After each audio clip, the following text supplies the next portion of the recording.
bloody and unnatural acts, of accidental judgments, casual slaughters, of deaths put on by cunning and forced cause, and, in this upshot, purposes mistook fallen on the inventor's reeds.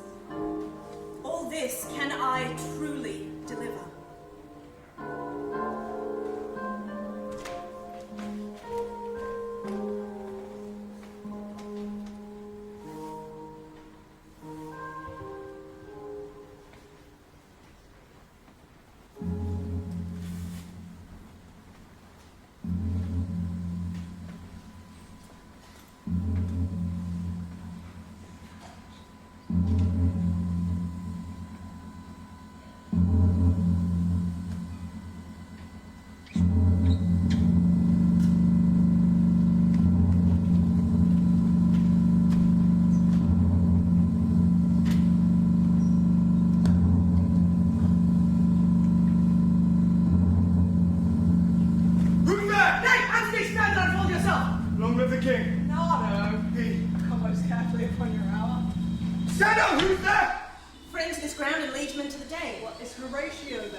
Last night of all, when yon strange star that's westward from the pole had made his course to illume that part of heaven where now it burns, my chalice and myself, the bell then beating one. Hey, break the off, look where it comes again! In the figure like the king that's dead. Thou art a scholar, speak to it, Horatio! But it not like the king marked Horatio! Most like, it harrows me with fear and wonder. But would be spoke to.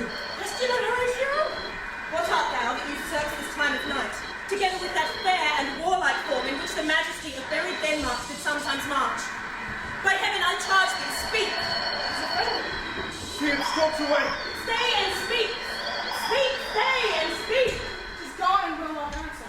Before my God, I might not disbelieve without the sensible and true avouch of mine own eye. Thus twice before hath he gone by our watch. In what particular thought to work I know not, but in the gross and scope of my opinion, this bodes some strange eruption to our state. Good now, sit down and tell me she that knows why this same strict and most observant watch so nightly toils the subject of the sign, and why such daily cast of brazen cannon and foreign mark for implements of war. Who is that coming from? That can I. At least the whisper goes so. Our last king, whose image but even now appeared before us, was, as you know, by Fortinbras of Norway, dared to the combat, in which our valiant Hamlet did slay this Fortinbras, who forfeit with his life all those lands which he stood seized of the conqueror. Now, sir, young Fortinbras, of unimproved metal, hot and full, hath here and there in the skirts of Norway sharped up a list of lawless residents, but to recover of us by strong hand and terms compulsatory those foresaid lands so by his father lost. And this, I take it, is the main motive of our preparations. But soft, behold, lo, where it comes again. I'll cross it, though it blast me. Stay, illusion! If thou hast any sound or use of voice, speak to me. Stay and speak! Stay and speak! Stop it, my chalice! Stop it, strike at! Do if it will not stand. But 'tis here! 'Tis here! It's gone. We do it wrong, being so majestical to offer the show of violence, for it is as the air, invulnerable. It was about to speak when the cock crew. And then it started like a guilty thing upon a fearful summons. Break we our watch up, and on my advice, let us impart what we have seen tonight unto young Hamlet.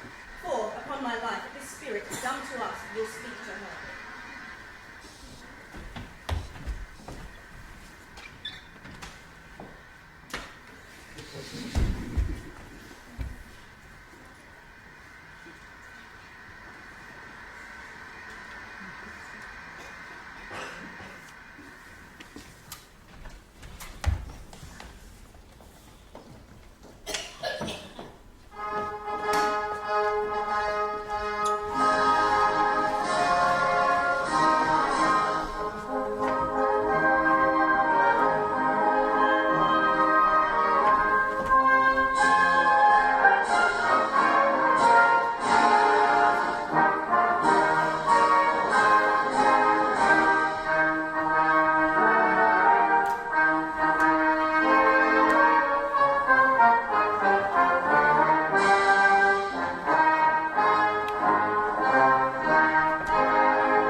brother Hamlet's death the memory be green, and that it us befitted to bear our hearts in grief, and our whole kingdom to be contracted in one brow of woe, yet so far hath discretion fought with nature, that we with wisest sorrow think on him, together with remembrance for ourselves.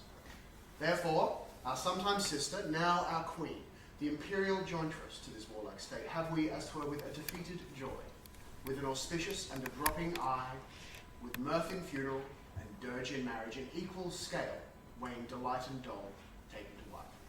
Nor have we herein barred your better wisdoms, which have freely gone with this affair along, for all our thanks. Now follows that you know young Fortinbras hath not failed to pester us with message importing the surrender of those lands lost by his father with all bonds of law to our most valiant brother. We have here it to Norway, uncle of young Fortinbras, who impotent and bedridden scarcely hears of his nephew's purpose, to suppress his further gate herein, in that the levies, the lists, and the full proportions are all made out of his subject. We have sent for bearers of this message to old Norway, you, good Cornelius, and you, Voltimont, giving you no further personal power to business with the king, further than the scope of these delated articles allow. In that and all things will we show our duty. Farewell, and let haste commend your duty. And now, ladies, what's the news with you? You told us of some suit, ladies. You cannot speak of reason to the Dane and lose your voice. What wouldst thou have, lady? My dread lord, your leave and favour to return to France, from whence, though willingly, I came to Denmark to show my duty in your coronation. Yet I must confess that duty done, my thoughts and wishes bend again toward France, and bow them at your gracious leave and pardon. What says your mother? Have you Polonius' blessing? She hath, my lord, wrung from me my slow leave by laboursome petition, and at last upon her will I sealed my hard consent. I do beseech you, give her leave to go. Take thy fare, our ladies, and time be thine. Thy best graces, spend it at thy will. And now, my cousin Hamlet and my child.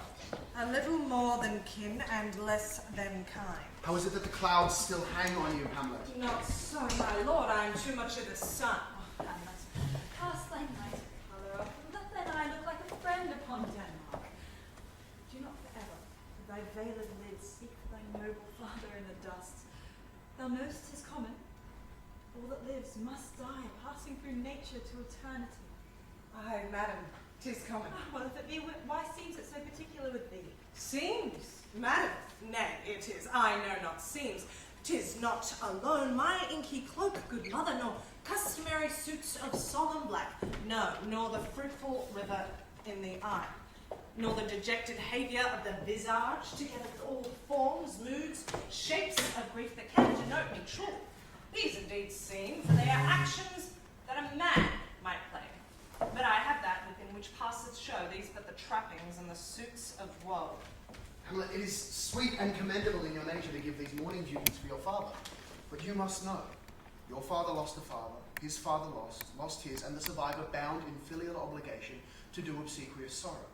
But to persevere in obstinate condolement, 'tis a cause of unpious stubbornness, 'tis unpleasant grief. We beg you, throw to earth this unprevailing woe, and think of us as a father. For let the world take note, with no less nobility of love than that which dearest father bears his daughter, do we impart towards you, and as for your intent to return to school in Wittenberg, it is most retrograde to our desire. We bend you, beseech you, to remain here, in the cheer and comfort of our eye, our chiefest courtier, our cousin, and our daughter. Oh, Hamlet, let not thy mother lose her prayers. I pray thee, stay with us. Go not to Wittenberg. I shall in all my best obey you, madam. 'Tis a fair and loving reply, this gentle and unforced accord of Hamlet sits smiling to my heart. Oh, that this too solid flesh would melt, thaw, and resolve itself into a Jew! Or that the everlasting had not fixed his canon gainst self-slaughter. Oh, God, how weary, stale, flat, and unprofitable seem to me all the uses of this world. Fire. Ugh! Why, it is an unweeded garden that goes to seed things rank and gross in nature, possess it merely, that it should come to this. But 2 months dead, nay, not so much, not two, so excellent a king that was to this Hyperion, to a satyr, so loving to my mother that he might not but teem the winds of heaven visit her face too roughly. Heaven and earth, must I remember why she would hang on him as if increase of appetite had grown by what it fed on, and yet within a month. Let me not think on it. Francie, thy name is woman. A little month, or ere those shoes were old, with which she followed my poor father's body, like Niobe, all tears. Why she, even she, oh God, a beast that wants discourse of reason, would have mourned longer. Married with mine uncle, my father's brother, but no more like my father than I to Hercules, within a month, or ere the salt of most unrighteous tears had left the flushing in her galled eyes. She married. O most wicked speed, to post with such dexterity to incestuous sheets, it is not, nor it cannot come to good. But break my heart, for I must hold my tongue. Hail to your ladyship. I'm glad to see you well. Horatio? Why did you forget myself? The same lady, your poor servant Emma. So my good friend, I'll change that name with you, but what make your windbag, Horatio? Marcellus! My lady. I'm glad to see you well. Good evening, sir. But what make you a windbag? We'll teach you to drink deep ere you depart. My lady, I came to see your father's funeral. I pray thee, fellow student, do not mock me. I think it was to see my mother's wedding. Indeed, it followed hard upon. Thrift, Horatio, the funeral baked meats did totally furnish forth the marriage tables. I would I had met my dearest foe in heaven, or ever I had seen that day. Horatio, my father. Methinks I see my father. Where, lady? In my mind's eye. I saw him once. He was a goodly king. He was a man, taken for all in all. I shall not look upon his like again. My lady, I think I saw him yesternight. Saw? Who? My lady, the king, your father. The king of my father, for God's love, let me hear. 2 nights together had these two, Marcellus and Bernardo, on their watch in the dead vast and middle of the night been thus encountered. A figure like your father, armed at point exactly, cap a pay, appears, and with solemn march goes slow and stately by them. This to me in dreadful secrecy in part they did, and I with them the 3rd night kept the watch, whereas they had delivered both in time form of the thing. Each word meant true and good, the apparition comes. I knew your father. These hands are not more like. Where was this? My lady on the platform where we watched. Did you not speak to me? My lady, I did, but answer made it none. It's very strange. Indeed, and we thought it writ down in our duty to let you know of it. Indeed, but this troubles me. Hold you the watch tonight. We do, lady. Looked he frowningly, A countenance more in sorrow than in anger. pale or red, Nay, very pale. and fixed his eye upon you. Most constantly. I would I had been there. It would have much amazed you. Very like. Stayed it long. As one with moderate haste might tell 100. Longer? Not when I saw it. His beard was grizzled, no? It was as I have seen it in his life. I will watch tonight, perchance 'twill walk again. I warrant it will. If it assume my noble father's person, I will speak to it, though hell itself should gape and bid me hold my peace. I pray you, if you have hereto concealed this sight, let it be tenable in your silence still, and whatsoever else shall hap tonight, giving understanding but no tongue, I will requite your loves. So fare you well. Upon the platform twixt 11 and 12, I'll visit you. Our duty to your honour. My father's spirit in arms. All is not well. I doubt some foul play. Would the night will come. Till then, sit still, my soul. Foul deeds will rise, though all the earth o'erwhelm them to men's eyes. Necessary, sorry, but farewell. And sister, as the winds give benefit and Congo as assistant, do not sleep, but let me hear from you. Do you doubt that? For Hamlet, and the trifling of her favour, hold it a fashion and a toy in blood, a violet in the youth of primary nature, forward, not permanent, sweet, not lasting, the perfume and suppliance of a minute, no more. No more, but so. Think it, no more. Perhaps she loves you now. Now no soil nor cotel doth besmirch the virtue of her will, but you must fear, Ophelia. Her greatness weighed, her will is not her own, for she herself was subject to her birth. She may not, as unvalued persons do, carve for herself. For on her choice depends the health and safety of this whole state, and therefore must her choice be circumscribed unto that body and yielding of that voice whereof she is the head. And if she says she loves you, if it's your wisdom so far to believe it, as she in her particular act and place will give the same deed, which is no further than the main voice of Denmark goes withal. Weigh what loss your honour may sustain. With too creed an ear you list her songs, or lose your heart, or your chaste treasure open to her unmastered importunity. Oh, fear it, Ophelia, fear it, my dear sister, and hold you in the rear of your affection, out of shot and danger of desire. The chariot maid is prodigal enough if she unmask her beauty to the moon. Be wary then. Their safety lies in fear. Youth to itself rebels, though none else near. I shall the effect of this good lesson keep, like a watchman to my heart. But good my sister, do not like some ungracious pastors do, show me the steep and thorny path to heaven, whilst like a puffed and reckless libertine herself the primrose path of dalliance tread, and recks not her own reed. Oh, fear me not. This is Air Illinois, paging passengers on Flight 13 to Paris. I stay too long. Here my mother comes. Double blessing is a double grace, fortune smiles on a second leave. Dear ladies, aboard, for shame. The wind sits in the shoulder of your sail, and you are stable. There, my blessing with thee. And these few precepts in thy memory see thou character. Give thy thoughts no time, nor any unproportioned thought his act. Be thou familiar, but by no means vulgar. Those friends thou hast in their adoption tried, grapple them to thy soul with hoops of steel, but do not dull thy calm entertainment of each new unfledged comrade. Beware of entrance to a quarrel, but, being in, bear that the opposed may beware of thee. Give every man thy ear, but few thy voice. Take each man's censure, but reserve thy judgment. And costly thy habit as thy purse can buy, but not expressed in fancy. Rich, not gaudy, for the apparel oft proclaims the man. Neither a borrower nor a lender be, for loan oft loses both itself and friend, and borrowing dulls the edge of husbandry. This above all, to thine own self be true, and it must follow, as the night the day, thou canst not then be false to anyone. Farewell, my blessing sees and listen thee.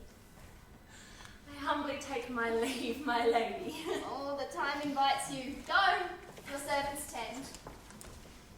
Farewell, Ophelia. And remember well what I have said to you. 'Tis in my memory lot, and you yourself shall hear it. Farewell. What is it, Ophelia, she hath said to you? So please you, madam, something touching Lady Hamlet. Very well bethought. 'Tis told me she hath very oft of late given private time to you, and you yourself have of your audience been most free and bounteous. If it be so, as so 'tis put on me, and that in way of caution, I must tell you, you do not understand yourself so clearly, as it behoves my daughter and your honour. What is between you? Give me up the truth. She hath of late made many tenders of her affection towards me. Affection? Pooh! You speak like a green girl unsifted in such perilous circumstance. Do you believe her tenders, as you call them? Oh, my lady, I don't know what to think. I'll teach you. Think yourself a baby, that you'll take these tenders for true pay, which are not sterling. Tender yourself more dearly. Or, not to crack wind of the poor phrase, running it thus, you'll tender me a fool. She hath importuned me with love in an honourable fashion. Fashion you may call it, go to. And hath given countenance to her speech, my lady, with almost all the holiest vows of heaven. Ay, fringes to catch woodcocks. I do know when the blood burns how prodigal the soul lends the tongue vows. These blazes, daughter, giving more light than heat,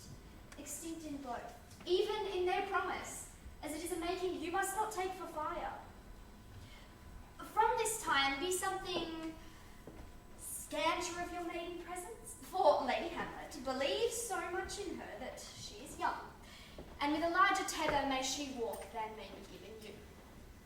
In few, Ophelia, do not believe her vows. I would not, in plain terms, from this time forth, have you so slander any moment leisure as to give words or talk with Lady Hamlet. Look to it, I charge you. Come your ways. I shall obey, my lady.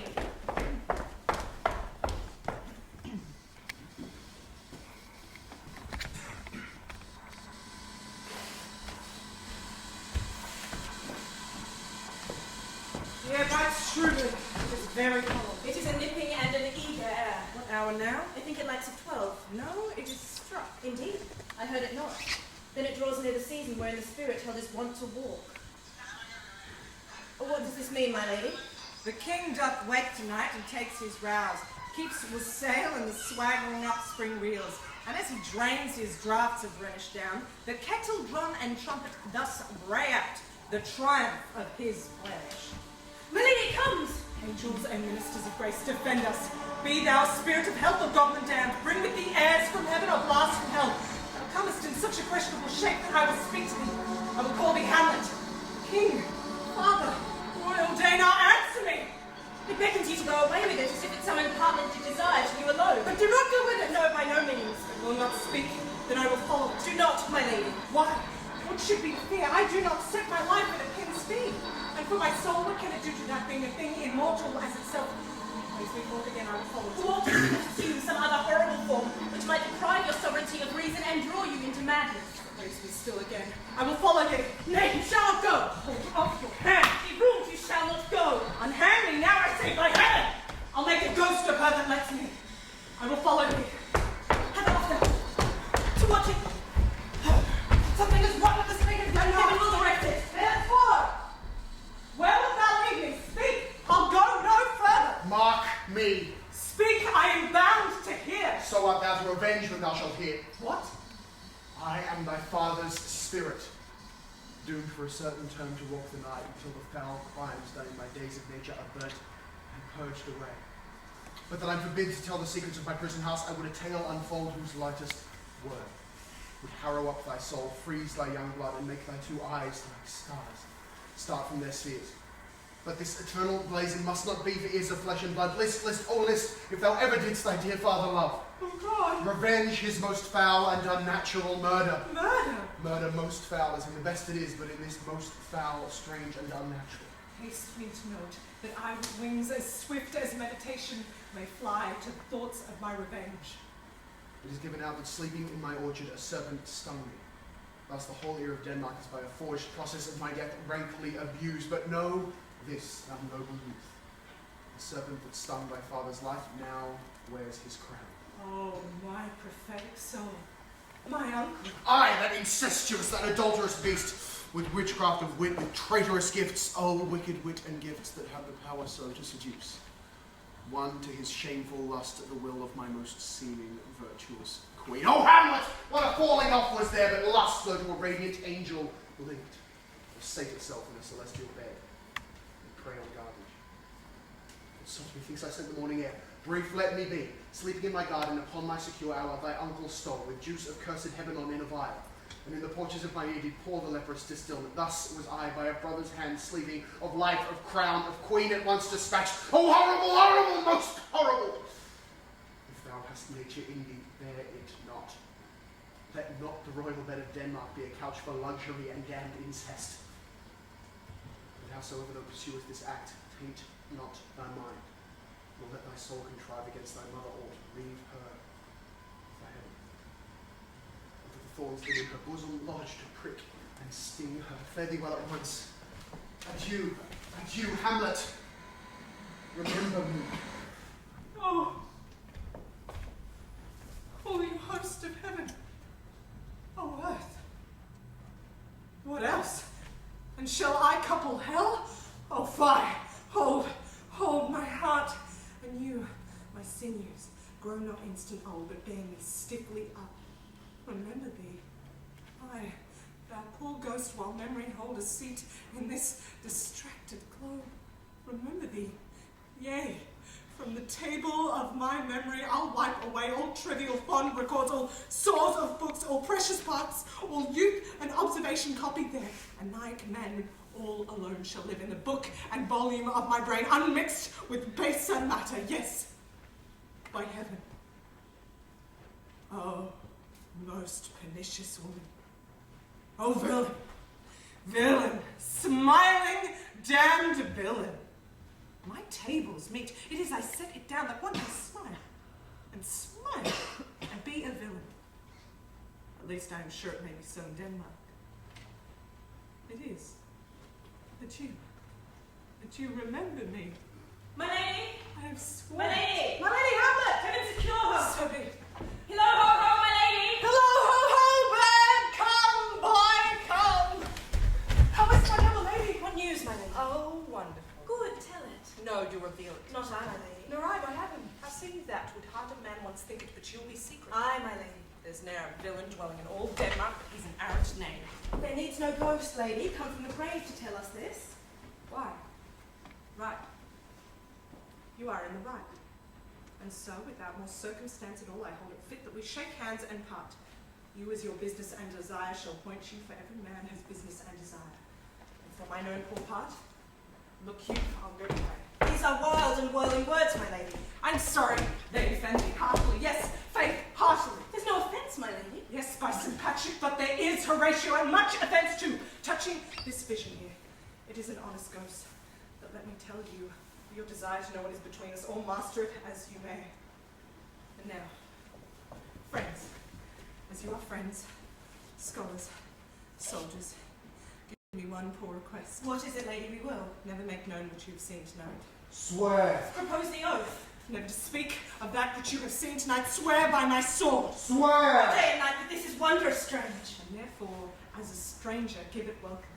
There are more things in heaven and earth, Horatio, than are dreamt of in your philosophy. But come, here, as before, how strange or odd soe'er I bear myself, as I perchance hereafter shall think meet to put an antique disposition on. But at such time, seeing me, you never shall, with arms encumbered, thus, or this headshake, or by denoting of some doubtful phrase as, well, we know, or we could, and if we would, or such ambiguous giving out to note that you know ought to be this not to do, so grace and mercy must needs help you swear! Swear! Rest, perturbed spirit! Now, I ask, let us go in together, and still your fingers on your lips, I pray. The time is out of joint. On cursed spot, that ever I was born to set it wrong. Nay, come, let's go together.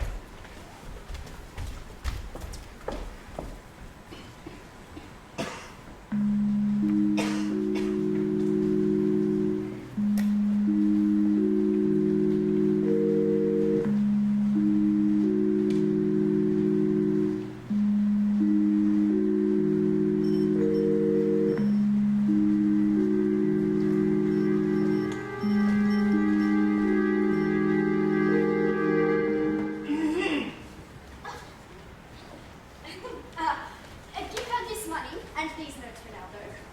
I will, my lady.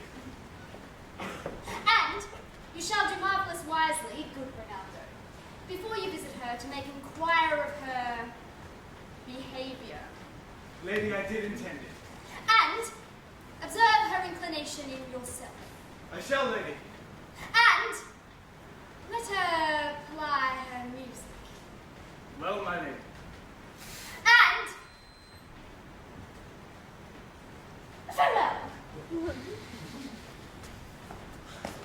How Ophelia, what's the matter? Oh, my lady, I've been so affrighted. What in the name of God? Lady Hamlet, I was sewing in my closet, and Lady Hamlet, with her doublet unbraced, no hat upon her head, her knees knocking, and with a look so piteous in purport as if she'd been loosed out of hell, to speak of horrors, she comes before me. Mad for thy love. Lady, I do not know. Truly, I do fear it. What said she? Well, she took me by the wrist and held me harm. Then goes she to the length of all her armour, with her other hand thus o'er her brow, she falls to such perusal of my face as if she would draw it. Long stayed she so, and with some shaking of mine arm and thrice her head thus waving up and down, she raised a sigh so piteous and profound, as it did seem to shatter all her bulk and end her being. That done, she lets me go, and with her head turned over her shoulder, she seemed to find her way without her eyes, for out of doors she went, without their help, and to the very last, bented the light on me. This is the very ecstasy of love, whose violent property foredoes itself and leads the will to desperate undertakings as oft as any passion under heaven that does afflict our natures. I'm sorry, have you given her any hard words of late? No, my lady, but did as you commanded, and I did repel her fetters and denied her access to me. That hath made her mad. I am sorry that with better heed and judgment I had not quoted her. I feared she did but trifle and meant to wreck thee, but beshrew my jealousy. Come, go we to the king. This must be known. Fuck.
Moreover, that we might still long to see you, the need we have to use you did provoke our hasty sending. Something have you heard of Hamlet's transformation? What it be more than her father's death that hath put her thus so much from the understanding of herself, I cannot dream of. I entreat you both, being of so young days brought up with her, that you vouchsafe your rest here in our court some little time. So, by your company, lead her on to pleasures, and to gather so much as from occasion you may glean whether aught to us unknown afflicts her thus, that open lies within our remedy. Good gentlemen, she hath much talk to do, and sure I am. Two men there are not living to whom she more adheres. Now, if it will please show us so much gentry and goodwill as to expend your time with us here a while for the supply and profit of our hopes. Your visitation shall receive such thanks as fits a king's remembrance. Well, both your majesties might, by the sovereign power you have of us, put your dread pleasures more into command to entreaty. But we both obey, and here give up ourselves into the full bent to lay our services freely at your feet, to be commanded. Our thanks, Rosencrantz and gentle Guildenstern. Thanks, Guildenstern and gentle Rosencrantz. And I do beseech you instantly to visit my too much changed child.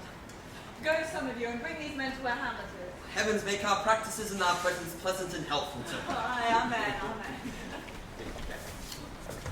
The ambassadors from Norway, my good lord, joyfully returned. Oh, thou still hast been the mother of good news. Have I, my lord?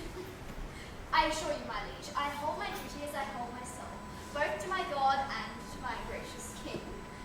And I do think, or else this brain of mine has not the trail of policy so sure as it had used to, that I have found the very cause of Hamlet's lunacy. Speak of that, that's what I long to hear. Give first some business to the ambassadors. My news shall be a fruit to that great feast. Thyself to grace them and bring them in. She tells me, my dear Bertha, that you have found the head and source of all our child's distemper. I doubt 'tis no other but the maid. My father's death, now oh hasty marriage. We will sift it. Good gentlemen, what news from Brother Norway? Most fair return of greetings and desires. He set out to suppress his nephew's march, which to him appeared preparation against the Pole. Looked into, he truly found it was against your Highness and Denmark. So Fortinbras receives rebuke from Norway, makes vow before his uncle never more to give the essay of arms against your Majesty. It likes us well, and at a more considered time, well read. Answer and think on this. Meanwhile, we thank you for your well-took labour. This business is well ended. My liege and madam, to expostulate what majesty should be, what duty is, why day is day, night, night, and time is time, we're nothing but to waste night, day, and time. Therefore, since brevity is the soul of wit, and tediousness the limbs and outward flourishes, I will be brief. Your noble child is mad. Mad, call I, for to define true madness, what is it but to be nothing else but mad? But let that go. More matter with less art. Oh, madam, I swear I use no art at all. That she is mad, 'tis true. 'Tis true, 'tis pity, and pity 'tis true. A foolish figure, but farewell it, for I will use no art. Mad, let us grant her then. And now remains that we find the cause of this effect. Or rather say, the cause of this defect. For this effect defective comes by cause. Thus it remains, and the remainder thus. Perpend! I have a daughter, had, while she was mine, who in her duty and obedience, mark, hath given me this. Now gather in surmise. To the celestial and my soul's idol, the most beautified Ophelia. That's an ill phrase, a vile phrase. Beautified's a vile phrase. But you shall hear thus. In her excellent white bosom, these... Take this from Hamlet to her. Lady, stay a while, I will be faithful. Doubt thou the stars are fire. Doubt that the sun doth move. Doubt truth to be a liar, but never doubt I love. Thine evermore, most dear lady, whilst this machine's to her, Hamlet. This in obedience hath my daughter shown me, and more above hath her solicitings, as they fell out by time, by means and place, all given to mine ear. But how hath she received this love? What do you think? As of a woman, faithful and honourable. Oh, I would fain prove so. But what might you think when I had seen this hot love on the wing, as I perceived it, I must tell you that, before my daughter told me? What might you, or my dear majesty, your queen here, think, if I had played the desk or table book, or given my heart a wink in the done, or looked upon this love with idle sight, what might you think? No. I went round to work, and my young mistress thus I did bespeak. Hamlet is a princess out of thy star. This must not be. And then I precepts gave her that she should lock herself from her resort, admit no messengers, receive no tokens. Down, she took the fruits of my advice. And then she repelled, short tale to make, fell into a sadness, then into a fast, thence to a watch, thence into a weakness, thence into a lightness, and by this declension, into the madness wherein now she raves, and all we mourn for. Do you think 'tis this? It may be, very likely. Had there been such a time, I'd fain know that I had positively said 'tis so when it proved otherwise. Not that I know. Take this from this, if this be otherwise. If circumstances lead me, I will find where truth is hid. Though it be hid indeed within the centre. How may we try it further? You know, sometimes she walks 4 hours together here in the lobby. Oh, so she does indeed. At such a time, I'll loose my daughter to her. For you and I behind an arras then. Mark the encounter. If she love her not, and she not from her reason fallen thereon, let me be of no assistance for a state, but keep a farm and carters. We will try it. Oh, but look where sadly the poet comes reading.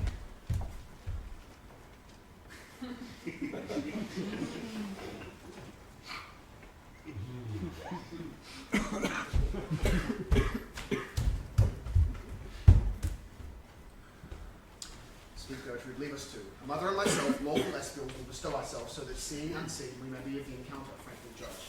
See the infliction of her love that thus she suffers for, or no. As for your part, Ophelia, I do hope that your good beauties do the happy cause of Hamlet's wildness, and so shall I hope that your virtues will bring her to her wonted way again. To both your honours. And I wish it may. Ophelia, walk you here. Read on this book. That sure such an exercise may colour your loneliness. I hear her coming. Let's withdraw my lord.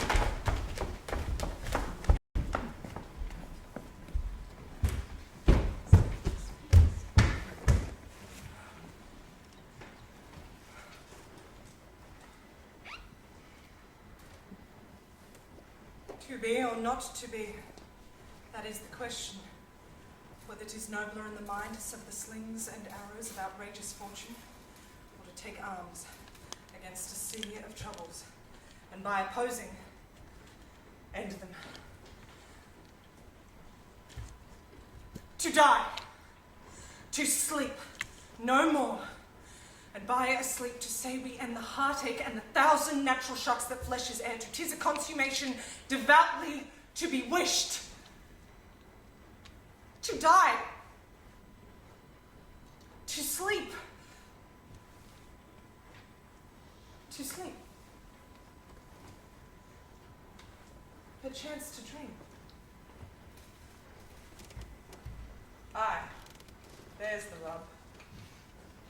For in that sleep of death, what dreams may come when we have shuffled off this mortal coil, must give us pause.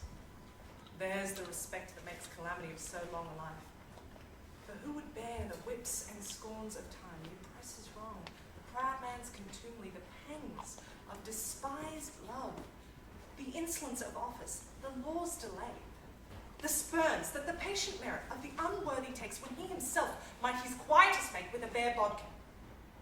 Who would fardels bear to grunt and sweat under a weary life, but that the dread of something after death? The undiscovered country from whose bourne no traveller returns puzzles the will and makes us rather bear those ills we have than fly to others that we know not of. Thus conscience does make cowards of us all, and thus the native hue of resolution is sicklied o'er with the pale cast of thought. And enterprises of great pith and moment, with disregard their currents turn awry and lose the name of action. Soft you now. The fair Ophelia. Nymph, in thy arisings be all my sins remembered. Good my lady, how does your honor this many a day?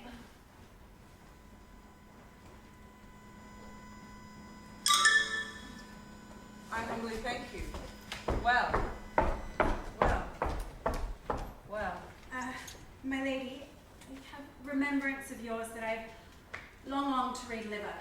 No, not I. I never gave you aught. You know right well you did, in words of such sweet breath composed as made of things more rich. A perfume lost, take these again, for to the noble mind rich gifts wax poor when givers prove unkind. There, my lady. Ha! Ha! Are you honest? My lady? Are you fair? What means your lady? I did love you once. Indeed, you made me believe so. You should not have believed me. I loved you not. I was the more deceived. Get thee to a nunnery. Why? Wouldst thou be a breeder of sinners? I am myself indifferent honest, but yet I could accuse me of such things that it were better my mother had not borne me. I'm very proud, revengeful, ambitious, with more offences at my beck than I have thought to put them in, imagination to give them shape, or time to act them in. What should such fellows as I do crawling between earth and heaven? We are arrant knaves, all believe, none of us go thy ways to a nunnery. Where is your mother? At home, my lady. Let the door be shut upon her, that she may play the fool nowhere but in her own house. Farewell. Help me, you sweet heavens.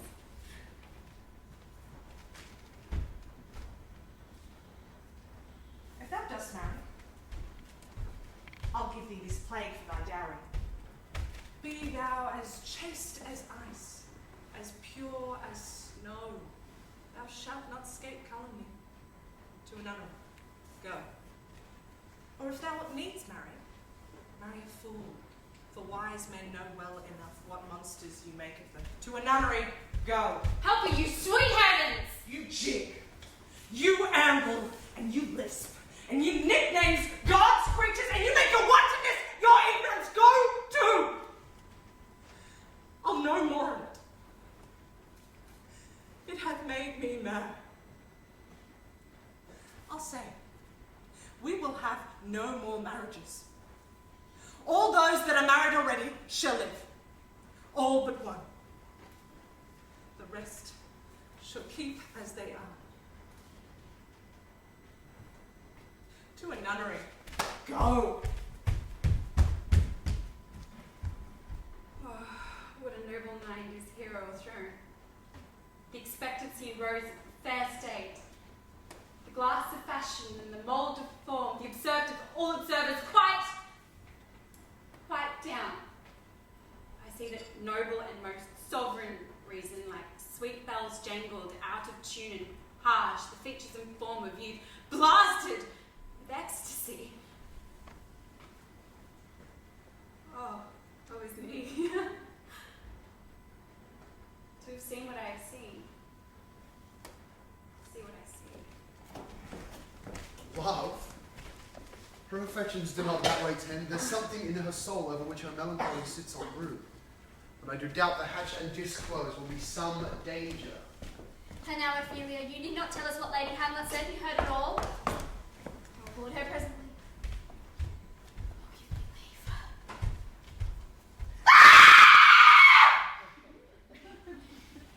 How does my good Lady Hamlet? Well, God have mercy. Do you know me, my lady? Excellent well. You are a fishmonger. Not I, my lady. Then I would you were so honest a woman. Honest, my lady. Aye, to be honest, as this world goes, is to be one man picked out of 10,000. Oh, that's very true, my lady. For if the sun breed maggots in a dead dog, being a good kissing carrion, have you a daughter? I have, my lady. Let her not walk i' the sun. Conception is a blessing, but not as your daughter may conceive. Friend, look to it. How say you by that? Still harping on my daughter, yet she knew me not at first. I'll speak to her again. What do you read, my lady? Words. Words?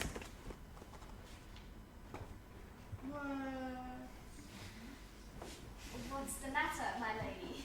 Between who? I mean the matter that you read, my lady. Slanders, madam, for the satirical rogue says here that the old have grey beards, that their faces are wrinkled, that their eyes purging thick amber plum tree gum, and that they have a plentiful lack of wit, along with most weak hands, all which I most powerfully and potently believe, though I would not have it honesty to have it thus set down.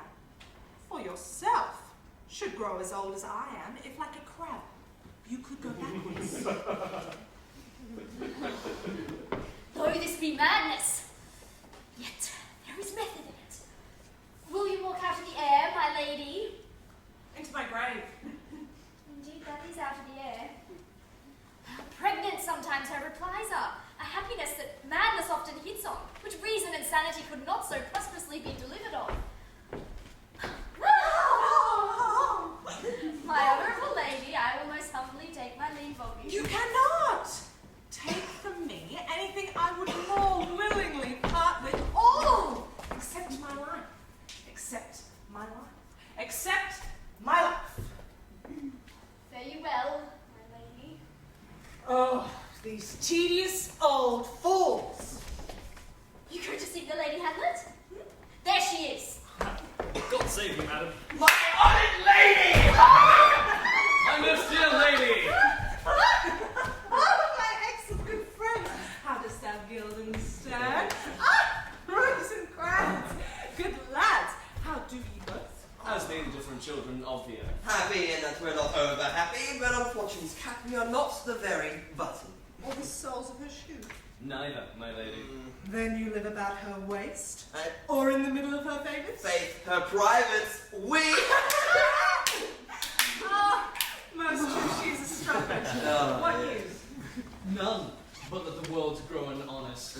Then is doomsday near, but your news is not true. Let me question you more in particular. What have you, my good friends, deserved at the hands of fortune that she sends you to prison hither? Prison, my lady. Denmark's a prison.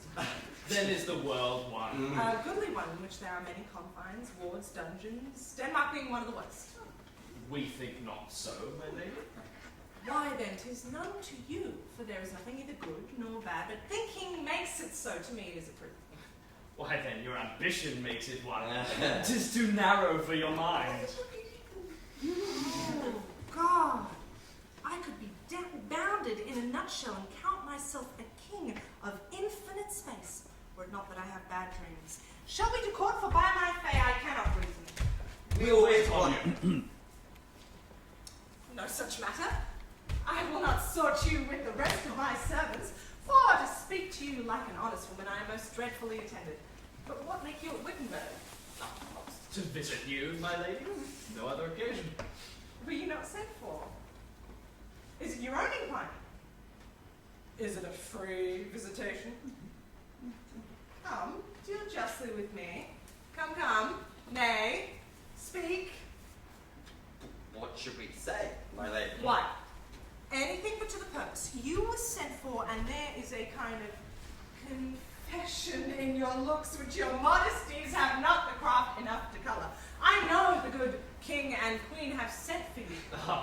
To what end, my lady? That you must teach me.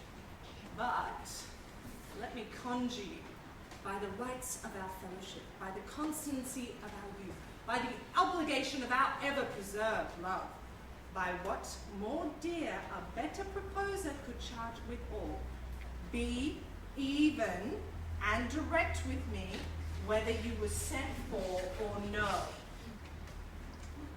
What say you? Nay, then, I'll have an eye of you. If you love me, hold not off.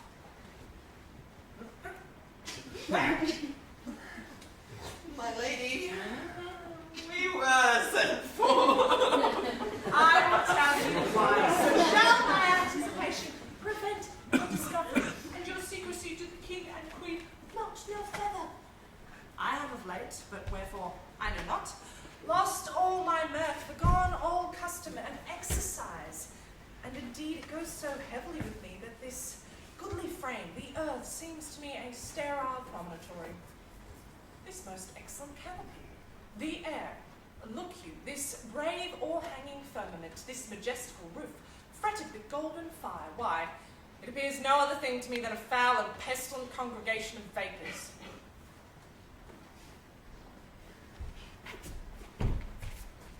What a piece of work is a man! Oh, how noble in reason, how infinite in faculties, in form and moving, how express and admirable, in action, how like a god, in admiration, how like an angel, the beauty of the world, the paragon of animals, and yet to me what is this quintessence of dust? Man delights not me. No, no woman neither, though by your smiling you seem to say so. My lady, there was no such stuff in my thoughts. Why did you laugh then when I said man delights not me? Do you think? My lady, if man delights not you, what Lenten entertainment the player shall receive from you. We coated her on the way, and hither is she coming to offer you service. What player is this? Even the ones you are wont to take delight in, the tragedian of the city. She that will play this king shall be welcome, for it is not very strange. Mine uncle is king of Denmark, and those that would make mouths at him when my father lived give 20, 40, 50, 100 ducats apiece for his picture a little. God's blood, there's something in this more than natural if philosophy could find it out. Gentlemen, you are welcome. Come, your hands then, you are welcome. But my uncle, father, and aunt, mother are deceived. In what way, my lady? I'm but mad, north, northwest, when the wind is southerly. I never hawk from a handsaw. Well be with you, gentlemen. Hark you, Guildenstern! I will prophesy she comes to tell me of the play of Market.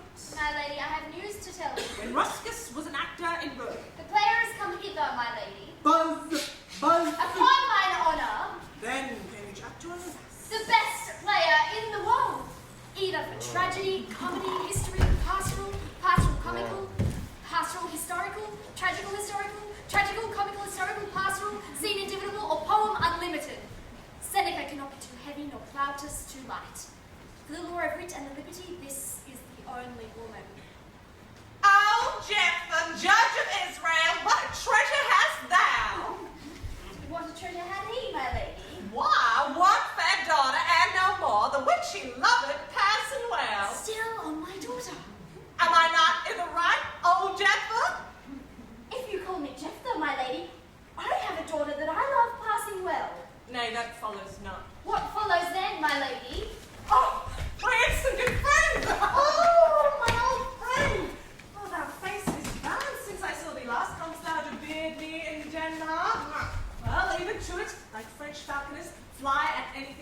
see. We'll have a speech. Straight. Come. A taste of your quality of a most excellent speech. What speech, my lady?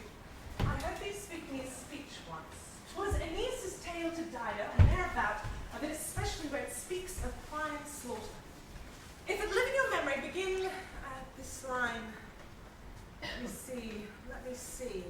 The rugged Pyrrhus like the Hyrcanian beast. It is not so. It begins with Pyrrhus.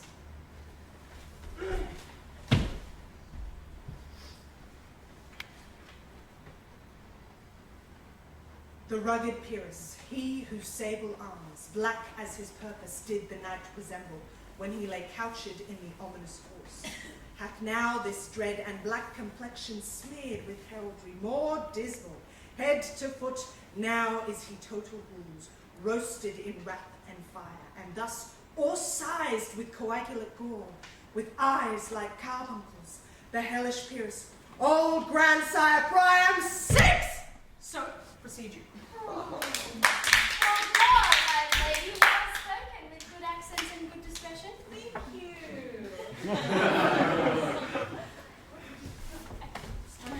Anon he finds him, striking two shorted Greeks. His antique sword, rebellious to his arm, lies with force, repugnant to command, unequal matched. Pyrrhus at Priam drives, enraged, strikes wide. With the whiff and wind of his fell sword, the unnerved father falls, and senseless Ilium, seeming to feel this blow, with flaming top stoops to his base, and with a hideous crash takes prisoner Pyrrhus' ear. For lo, his sword, which was declining on the milky head of Reverend Priam, seemed in the air to stick. So as a painted tyrant Pyrrhus stood, and like a neutral to his will and matter. But as we often see against some storm, a silence in the heavens. The rack stands still, the bold wind speechless, and the orb below is hushed as death. Anon the dreadful thunder doth rend the region. So after Pyrrhus' falls, aroused vengeance sets in new work.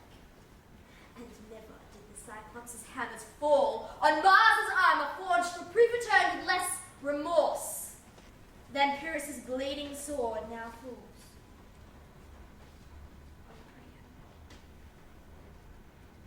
This is too long. Ruby, stay on. Stay on.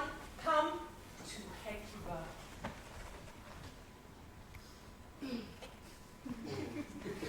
But who?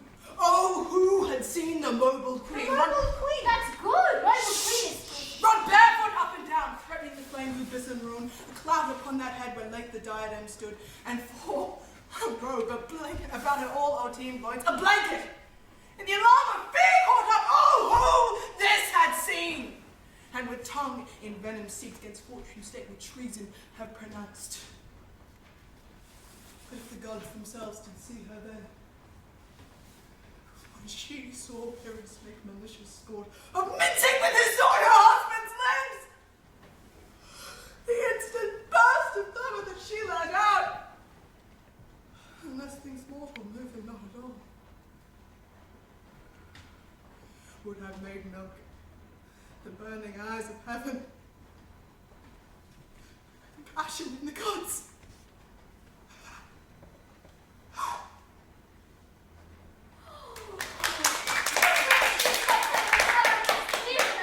Pray you no more. It is well. I'll have thee speak the rest out soon.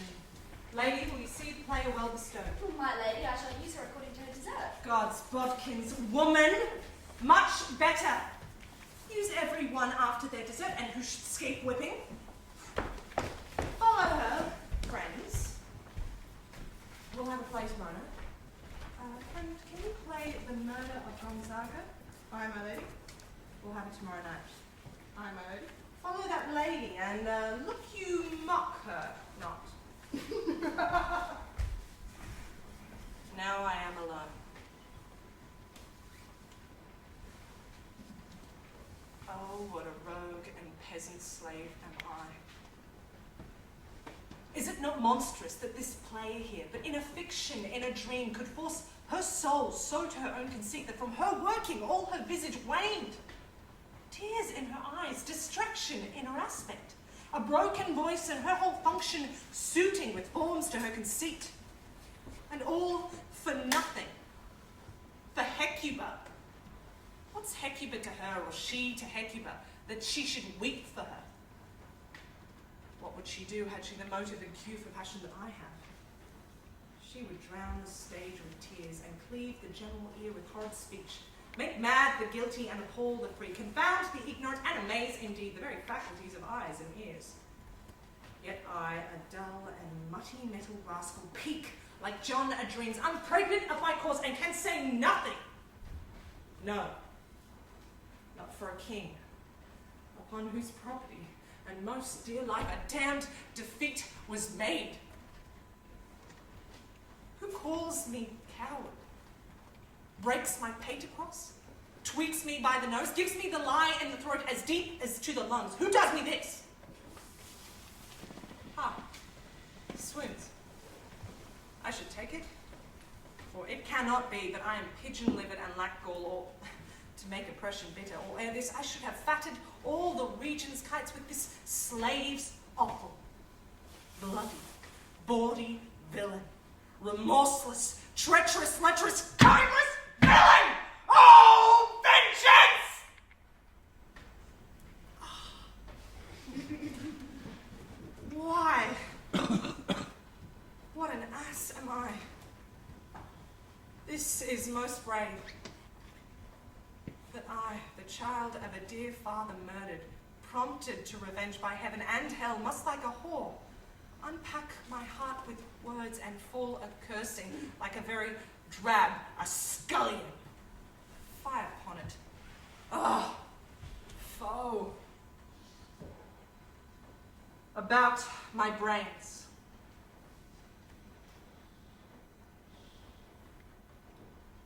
I've heard that guilty creatures sitting in a play have by the very cunning of the scene been struck so to the soul that presently they have proclaimed their malefactions. For murder, though it have no tongue, will speak with most miraculous organ.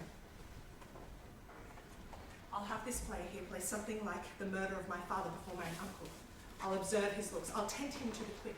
If he but blench, I know my course.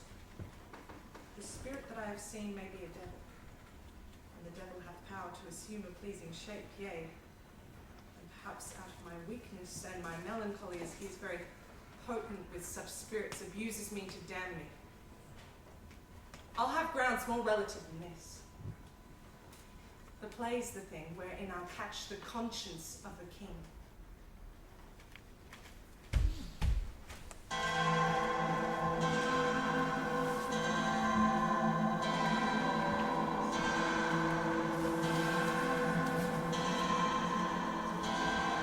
And can you, by no drift of circumstance, get from her why it is that she puts on this confusion? She does confess she feels herself distracted. But from what cause, she'll by no means speak. Nor do we find her forward to be sounded, but with a crafty madness keeps aloof, when we will bring her to some confession of her true state. Did she receive you well? Most like a gentlewoman. But with much forcing of her disposition. Negative question. But of our demands, most free in her reply. Did you essay her for any pastimes? Madam, it so fell out. That certain player we o'erwrought in the way, of this we told her, and there did seem in her a kind of joy to hear of it. 'Tis most true, and she beseeched me to entreat your majesties to hear and see the matter. With all my heart it doth much content me to hear her so inclined. Good gentlemen, give her a further rage, and drive her purpose on to these delights. We shall, my lord. Thus set it down. She shall with speed to England. Happily the seas and countries different with varial objects may expel this something settled matter of her heart, whereon her brain still beating puts her thus from fashion of herself. What think you? My lord, do as you please. But, if you hold it fit, after the play, let her queen mother all alone entreat her to show her grief. Let her be round with her, and I'll be placed, so please you, in the ear of all their conference. If she find her not, to England send her, so. Madness in great ones must not unwatched go. Madam, will the king hear this piece of work? And the queen too, and that easily. Bid the player make haste. What ho, Horatio! The same lady? Your poor servant ever? Thou art even as just a woman as ever my conversation coped withal. Oh, my dear lady. No, do not think I flatter. There is a play tonight before the king. One scene of it comes near the circumstance which I have told thee of my father's death. Well, my lady, if he still all the whilst this play is playing and escapes detecting, I shall pay the theft. They are coming to see the play. I must be idle. Get you a place. Oh, come hither, dear Hamlet, sit by me. No good, mother. Here's metal more attractive. Oh, do you mark that? Lady, shall I lie in your lap? No, lady. I meant my head upon your lap. Hi, my lady. Did you think I meant country matters? I think nothing, my lady. That's a fair thought to lie between maids' legs. What is, my lady? Nothing. Oh, you are very merry today, my lady. Who, I? Oh, God, you're only jig maker. What should a man do but be merry? For look you, how cheerfully my mother looks, and my father died within these 2 hours. Lady, it's twice 2 months, my lady. So long? Nay, then, let the devil wear black, for I'll have a suit of sables. Died 2 months and not forgotten yet. How does cousin Hamlet? Excellent, if faith. Of the chameleon's dish, I eat the air, promise cran. You cannot feed capon so. I have nothing with this answer, Hamlet. These words are not mine. No, nor mine now. Lady, you played once in the university, you said? That did I, my lady, and was accounted a good actor. What did you enact? I did enact Julius Caesar. I was killed in the Capitol. Brutus killed me. 'Twas a brute part of him to kill. So capital a player there. Be the player ready? They wait upon your patience, my lady.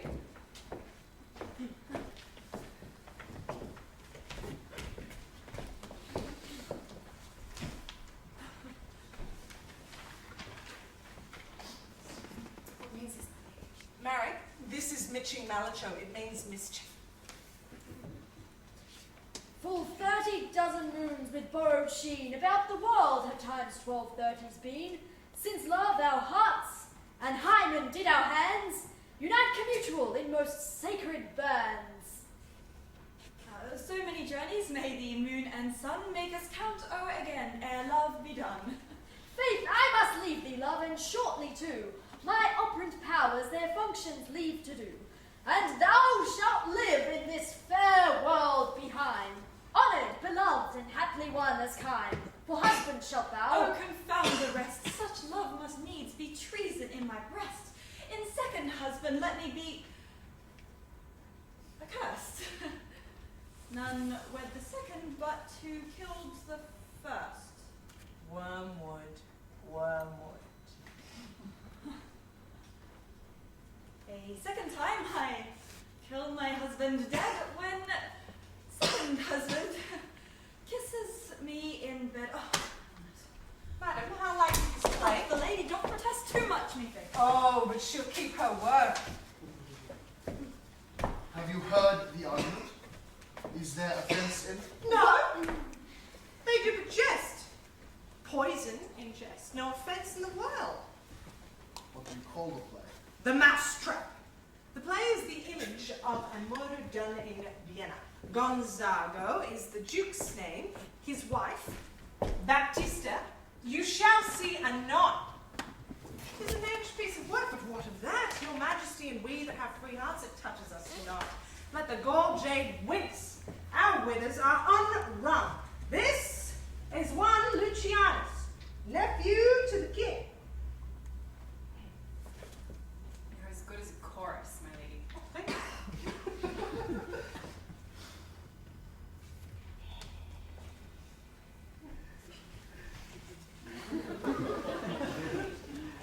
That's black. Hands out. Drums fit. And time agreed. Thy natural magic and dire property on wholesome life, usurp immediately. He poisons him in the garden for his estate. His name's Gonzaga. The story's extant and writ in truth. I tell you, you shall see anon how the murderer gets the love of Gonzaga's wife. The king rises. What? Frighted with false fire? How fares my good lord? Give her the play. Lights, away! Lights, lights, lights! I'll take the ghost's word for £1,000. Didst perceive? Come, some music. Come, the recorders. For if the king like not the comedy, be like he likes it not purdy. Come, some music. My lady, vouchsafe me a word with thee. So the whole history. The king, my lady, Aye, sir, what of him? in his retirement, marvellous distempered. With drink, sir? Nay, my good lady, rather with choler. Good my lady, put your discourse into some frame and start not so widely from my affair. I am tame, sir. Pronouns. The queen, your mother, hath sent us to you in great affliction of spirit. You are welcome, sir. Nay, good my lady, this courtesy is not of the right breed. If it would do you well to make me a wholesome answer, I shall do your mother's commands. Sir, I cannot. What's my lady? Make you a wholesome answer. My wit's diseased. But, sir, such answer as I can make, you shall command. For, as you say, my mother, therefore no more. But to the matter, my mother, you say. Then thus she says, your behavior had struck her both into amazement and admiration. Oh, wonderful daughter that can so astonish a mother. But is there no sequel at this mother's admiration in part? She desires to speak with you in her closet. There you go to bed. We shall obey were she 10 times our mother. My lady, you once did love me. So I do still, by these pickers and stealers. Good my lady, what is the cause of your distemper? You do surely bar the door upon your own liberty if you deny your griefs to your friends. So I like advancement! At peak, when you have the voice of the king himself for your succession in Denmark. Aye, sir, but while the grass grows, the proverb is something musty. The record is to withdraw you. Come. Why do you go about to recover the wind of me as though you were to drive me into a toil? Oh, my lady, if my duty be too bold, my love is too unmanly. I do not well understand that. Will you play upon this pipe? Oh, my lady, I cannot. I pray you. Believe me, I cannot. I do beseech you. I know no touch of it, my lady. 'Tis as easy as lying. Govern these vintages with your lingers and thumb. Give it breath with your mouth, and it will discourse most eloquent music. Look you, these are the stops. With these I cannot command any utterance of harmony. I'm not the skill. Why, look you now, how unworthy a thing you make of me. You would play upon me. You would seem to know my stops. You would pluck out the heart of my mystery. And there is much music, excellent voice in this little organ, yet cannot you make it speak? God's blood. Do you think I am easier to be played on than a pipe? Call me what instrument you will. Though you can fret me, you cannot play upon me. Good evening, sir. My lady, the queen would speak with you, and presently.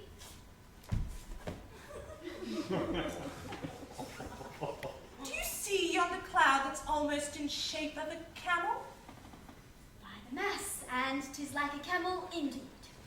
Methinks it is like a weasel. It is backed like a weasel. Or like a whale. Very like a whale. Then I will come to my mother. By and by, they fool me to the top of my bed. I will come. By and by. I will say so. By and by is easily said. Leave me, friends!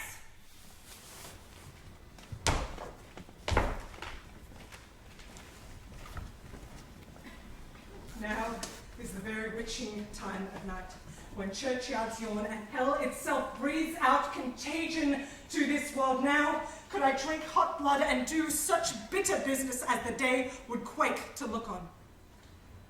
Soft. Now to my mother.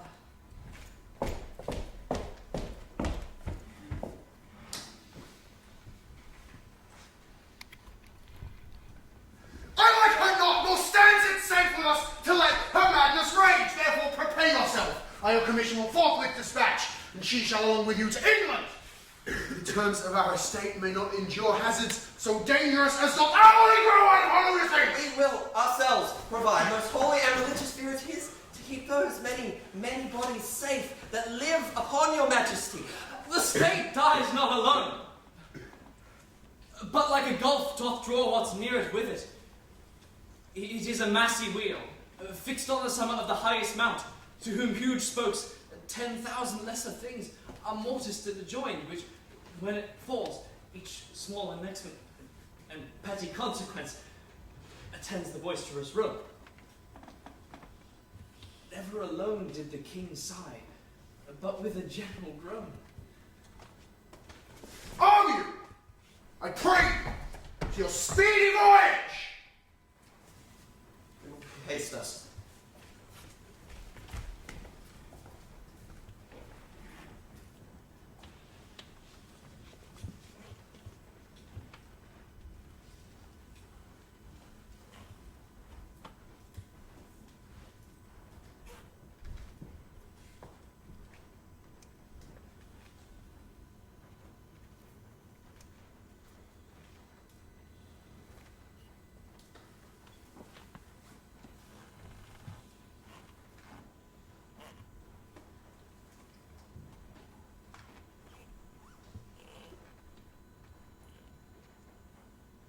Oh, my offense is rank. It smells to heaven. It hath the primal eldest curse upon it. A brother's murder.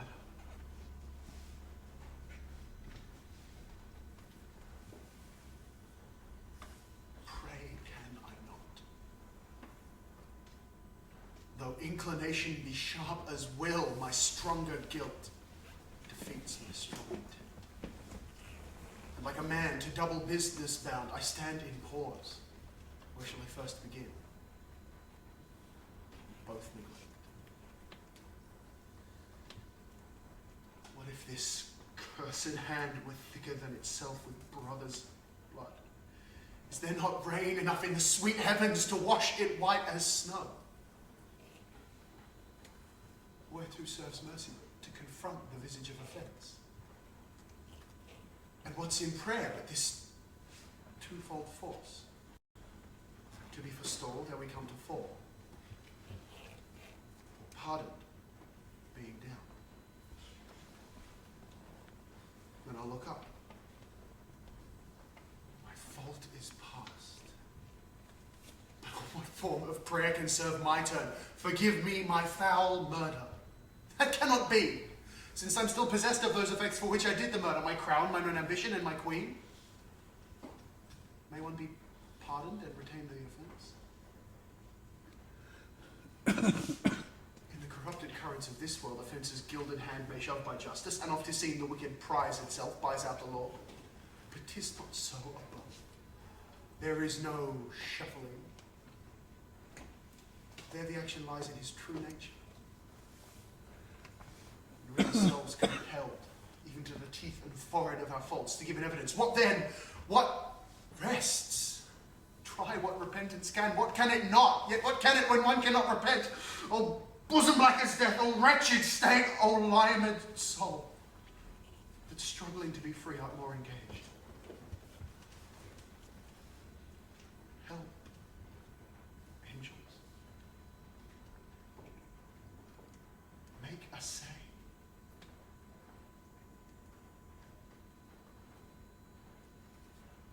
Bow, stubborn knees. Heart with strings of steel. Be soft as sinews of the newborn babe. All may be well.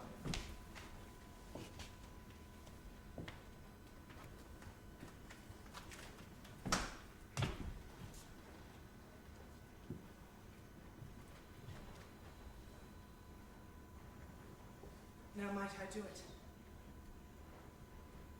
Pat. Now is he praying? And now I'll do it! And so he goes to heaven. And so I am revenged. That would be scanned. A villain kills my father. And I, his sole heir, do this same villain send to heaven? Oh, this is hire and salary, not revenge, no. Up, sword, and know thou a more horrid end. When he is drunk, asleep, or in his rage, or in the incestuous pleasure of his bed. Then trip him, but his heels may kick at heaven, and his soul be as damned and black as hell whereto it goes. My mother stays. This physic but prolongs thy sickly days.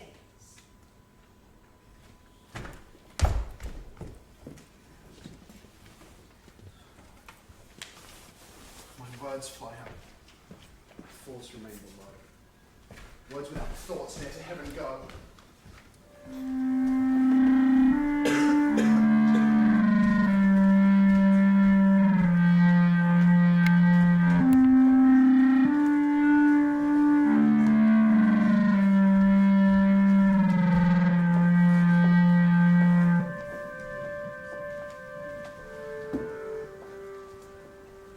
Tell her her pranks have been too broad to bear with, and that your grace hath screened and stood between much heat and her. I'll sconce me even here. Pray you, be round with her. Mother! Mother! Mother! I'll warrant you fear me not, withdraw I hear. Now, mother, what's the matter? Hamlet, thou hast thy father much offended. Mother, you have my father much offended. Now you're acting with an idle tongue. Go, you question with the wicked tongue. Why, how now, Hamlet? What's the matter now? Have you forgot me? No, by the rude, not so. You are the queen, your husband's brother's wife, and would it were not so, you are my mother. I'll set you to those who can speak. Come, sit you down. You go not till I set you up glass where you will see the innermost part of you. Oh, what wilt thou do? Thou wilt not murder me. Help! Help! How now? A rat?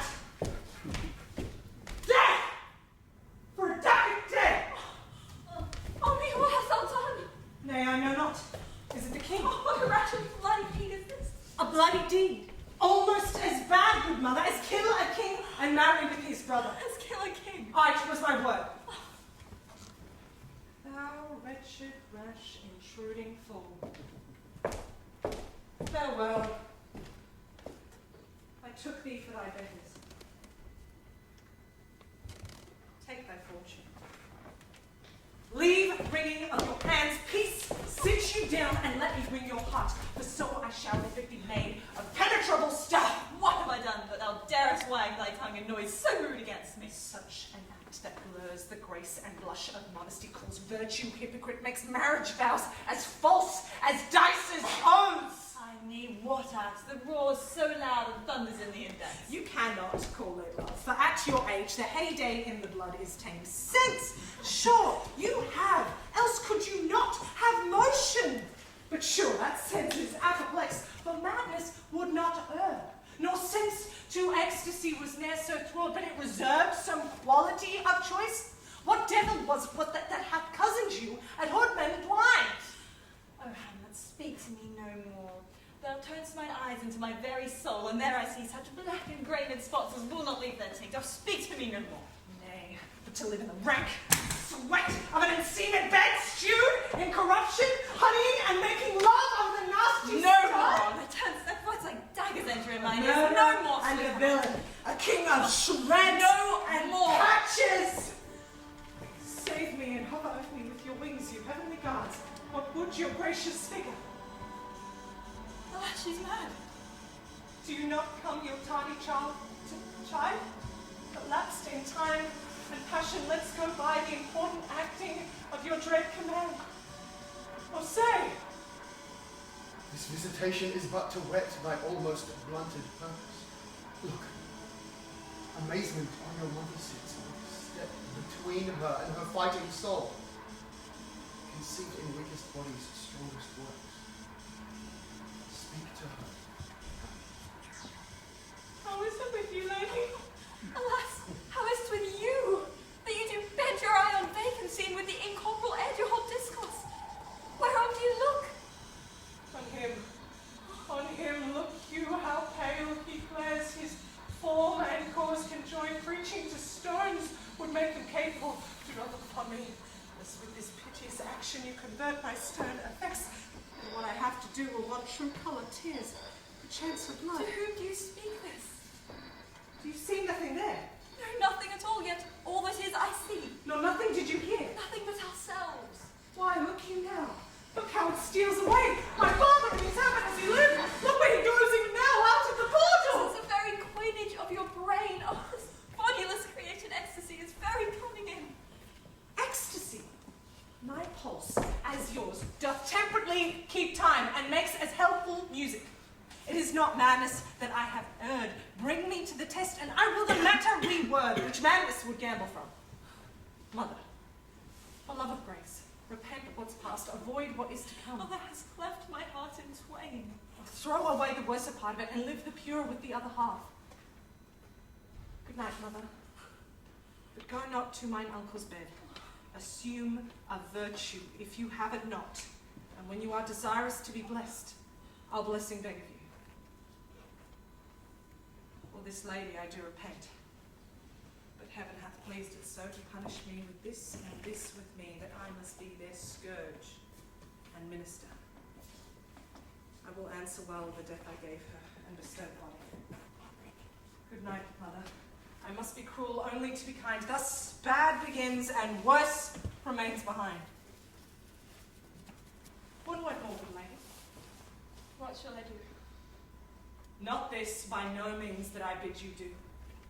Let the blood king tempt you to bed again, and for a pair of reaching kisses or a paddling in your neck with his damned fingers, make you to ravel all this matter out, that I essentially am not in madness, but mad in craft. Be thou assured, if words be made of breath, and breath of life, I have no life within me to breathe what thou hast said to me tonight. I must to England. You know that. Oh, alack, I forgot. It is so complete. There's letters sealed, and my 2 schoolfellows, whom I will trust as adders fanged. They bear the mandate. Oh, 'tis most sweet when in one line 2 crafts directly meet. If this woman shall set me packing, I'll lug the guts into the neighbour room. Good night, mother. Indeed, this counsellor is now most still, most secret, and most grave, who was in life a foolish, prating knave. Good night, mother. Come now, to draw toward an end with you.